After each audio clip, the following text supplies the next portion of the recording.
Bung Kuilon, silakan. Terima kasih Tan Sri Yang Di-Pertua. Selamat pagi.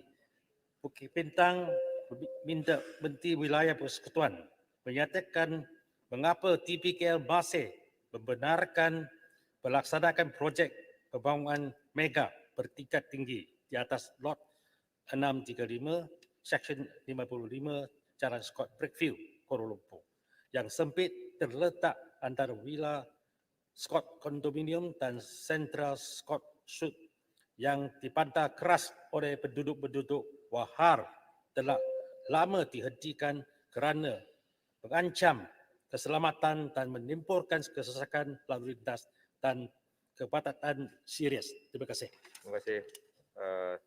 Yang Berhormat Tuan Fung, silakan Yang Berhormat Menteri. Tan Sri Yang Di-Pertua yang dikasihi tahniah dapat Tan Sri. Semoga lebih hebat, dahsyat dan budiman. Untuk makluman ahli yang berhormat, Bukit Bintang, terima kasih, selamat pagi. Dewan Bandaraya Kuala Lumpur telah meluluskan cadangan pembangunan perdagangan di atas lot 635 Seksyen 55 Jalan Scott Brickfield Kuala Lumpur melalui Perintah Pembangunan bertarikh 27 Januari 2016. Kelulusan tersebut telah dikeluarkan kepada Tuan Aston Villa Sdn Bhd. Cadangan tersebut adalah pembangunan perdagangan dengan nisbah plot 1 nisbah 6.5 untuk membina satu blok pejabat 32 tingkat dengan 10 tingkat tempat letak kereta mekanikal dan satu unit pencawang TMB. Kelulusan juga diberikan untuk menukar zon kegunaan tanah daripada kediaman kepada perdagangan. Tapak tersebut telah bertukar milik kepada Tuan Teringin Sentral Sdn Bhd. Pindaan perintah pembangunan telah diberikan pada 31 Mac 2021 bagi cadangan pembangunan pada nisbah plot yang sama iaitu 1 nisbah 6.5. Pindaan ini melibatkan satu blok dengan izin Small Office Home Office SOHO atau pejabat kecil pejabat rumah 38 tingkat yang mengandungi 27 tingkat SOHO, 10 tingkat tempat letak kereta, 3 tingkat kemudahan rekreasi dan 1 unit pencawang elektrik. Untuk makluman Dewan Yang Mulia ini, kelulusan intensiti bangunan ini dengan nisbah plot 1 nisbah 6.5 adalah dengan mengambil kira perkara-perkara berikut.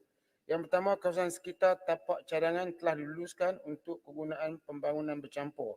Yang keduanya, infrastruktur sedia ada di Jalan Scott dengan kelebaran jalan 80 kaki boleh menampung jumlah kenderaan daripada cadangan pembangunan.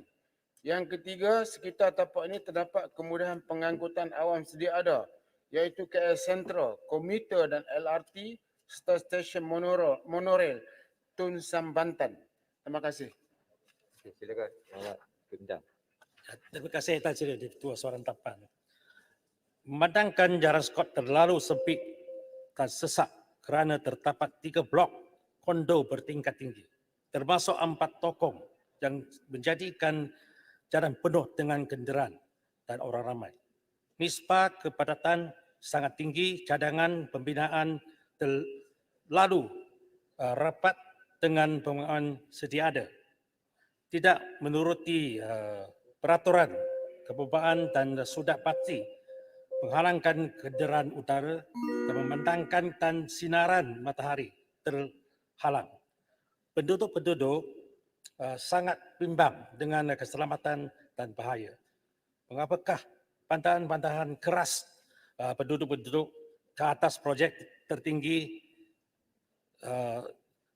tidak diambil perhatian berat oleh TPKL. Sebaliknya meluluskan projek ini dengan ketinggian 38 tingkat di atas tapak. Luasnya hanya 10,000 kaki persegi saja. Lebih kurang satu suku ekor.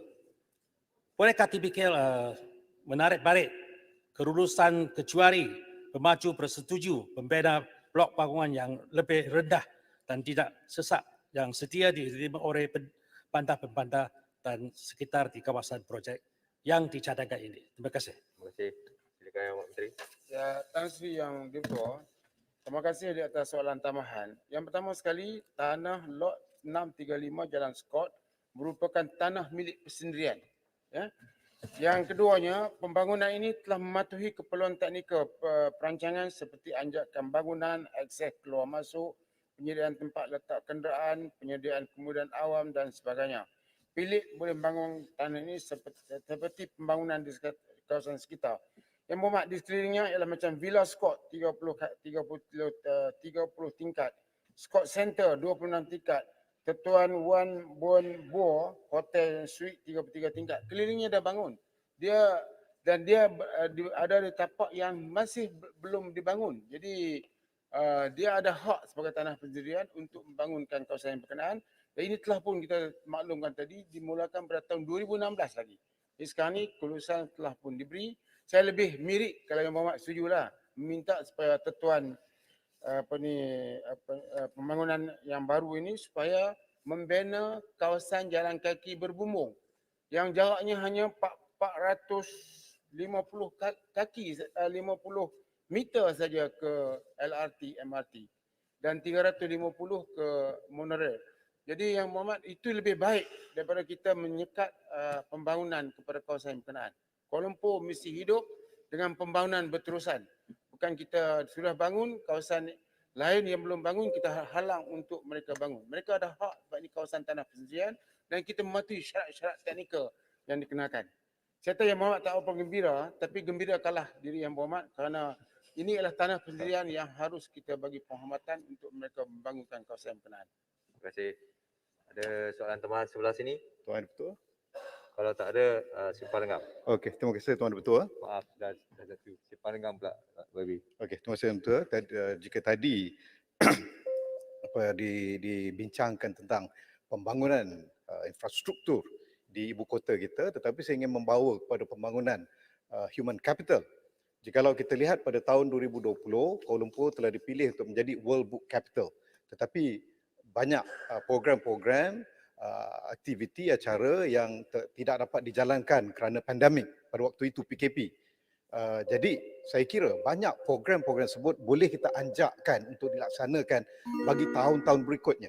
Terutamanya bagi mempromosikan bahasa kebangsaan, mempromosikan kempen membaca dan juga mempromosikan sastrawan-sastrawan kita. Jadi ini bukan soalan, lebih kepada cadangan kepada Kementerian Wilayah, tuan-tuan mantan Kementerian Wilayah pun pandang pada saya ke, untuk kita teruskan program Kuala Lumpur sebagai ibu kota membaca, ibu kota buku untuk tempoh yang lebih panjang. Terima kasih Tuan Ketua. Kurang berkait dengan soalan induk. Ya. Muhammad. Ya, Yang Berhormat, ini adalah cadangan yang baik daripada orang kata daripada ulat buku, peminat-peminat seni dan sebagainya. Mantan Menteri Wilayah juga adalah seorang ulat buku, peminat seni dan saya mengikutinya dengan hebat dan dahsyat.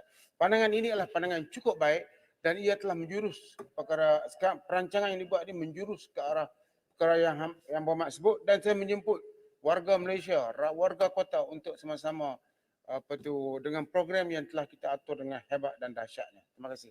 Terima kasih. Hebat dan dahsyat jawapannya.